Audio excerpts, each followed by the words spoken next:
देखु आज तो कलापटी बांधिकी प्रतिवाद कर आवश्यकता रही किंतु मु एटा कहवाई चाहिए आज मार्च 8 हूँ अंतर्जातीय महिला दिवस किंतु आम आज सेलिब्रेशन बदल आज राजरास्त आज माँ माने सुभद्रा माने आज जो सुभद्रा ना देती ए कथा कुआ सरकार से माने आज राजरास्त आम सेलिब्रेशन न करि पारी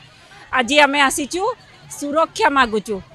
9 मासर शिशु सरकार कही कही 9 मासर शिशु सरकार आज आपण जानी जो भली भाव में 9 मासर शिशु सरकार डबल इंजिन सरकार महिला मानक सुरक्षा दबारे विफल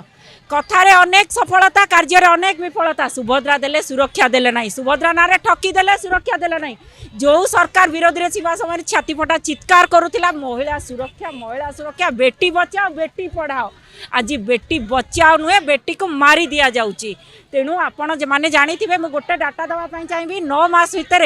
महिला आ शिशु निखोज 12,000 केस गण दुष्कर्म 54टी केस ये सरकार विरोधी रे थिबा समय छाती फटे चित्कार करुला महिला को सुरक्षा दि जाऊनी आज तो सरकार अच्छी सुरक्षा कुआड़े गला ना सुरक्षा अच्छी ना सम्मान अच्छी ना अधिकार दि जाऊँगी तेणु आम आज प्रतिवाद करुँ आमको सुरक्षा दियो सुभद्रा दे सुरक्षा न दे ठकीदेले हम ना सुभद्रा देल सुरक्षा दे तेणु आम आज प्रतिवाद करूँ तेणु ये कथा कह सरकार शिशु सरकार शैशव सरकार कहीं खसी न जाऊ।